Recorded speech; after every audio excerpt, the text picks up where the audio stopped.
Hello everyone! Happy Tracking Channel sa inyong lahat, guys! No, kamusta kayo mga boss? Welcome back ulit sa ating channel, no? Nandito tayo ngayon sa yard, no? Sa Subic at mga boss. Grabe talaga mga bagong dating ngayon, no? Ganun din tong mga ready to pull out. Sa totoo lang, guys, no? Habang naglalakad talaga ako dito sa yard na to, halos mapapahinto ka talaga sa dami ng magagandang unit na dumadating, no? Sobrang dami, sariwa, malilinis yung mga body, makikinis yung pintura at marami ring stainless na kagaya nitong nakikita nyo. Grabe, solid, no?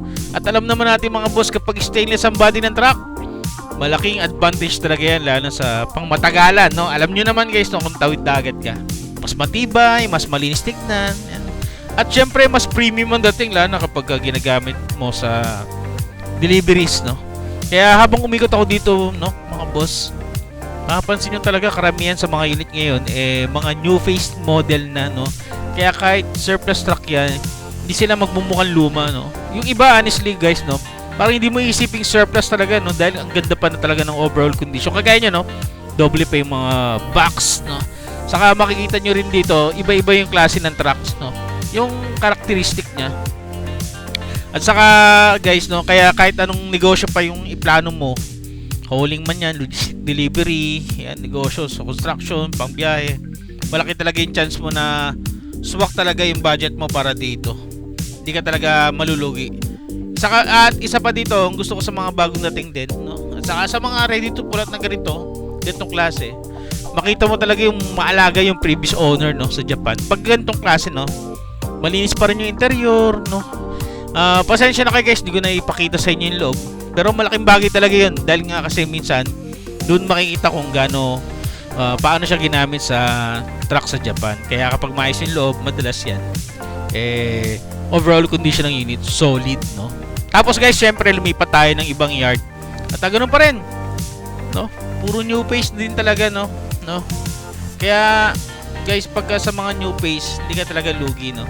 Pero merong mga new face na class B na kagaya nito, yan, no, nakikita nyo naman, no.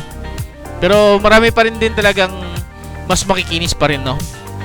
Marami pa rin, no. Kaya minsan guys, no, pagka magtitingin ka ng mga unit, no, make sure mo talaga na do-double check mo yan. Ganun pa man, no, marami pa rin mga magaganda pa rin kagaya ng ganito, itong mga unit ito, no. Mga mukhang pinaglumaan, pero yung ibang truck dito honestly parang showroom condition talaga, no? Yung unang tingin mo pa lang hindi ka na makakapagtaka kung bakit maraming buyers talaga yung mga nagpupunta dito sa Subic.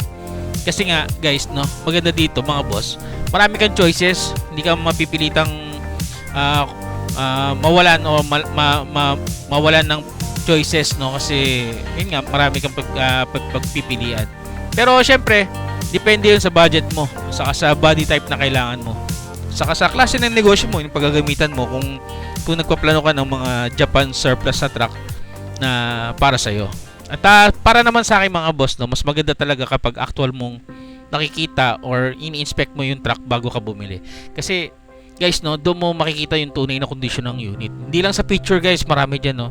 Hindi lang sa picture or kahit sa online posting, no. Kaya habang nag-iikot tayo dito sa yard, gusto ko rin na ipakita ko din sa inyo yung actual condition ng mga units. Kaya para mas magkaroon kayo ng idea kung ano ang magandang hanapin kapag bibili ka ng mga Japan surplus na truck. Kaya sana guys, pagka ganito, nakakatulong sana to para sa inyo guys, no. Makatulong sana to na makapag-decision ka kung anong mga truck yung dapat mong kuhanin. Kaya yun guys, sa mga short budget din dyan, no, kung gusto mong ipasok sa financing yung pambili mo ng truck kasi gusto mo pang paikutin, yan guys, PM lang kayo guys, matutulungan ko kayo sa financing, no, as long as kompleto din kayo ng mga requirements. Pwede ko din sa inyo i-PM yung mga requirements na kakailanganin nyo. So and guys, maraming salamat, sana nakatulong tong video na to.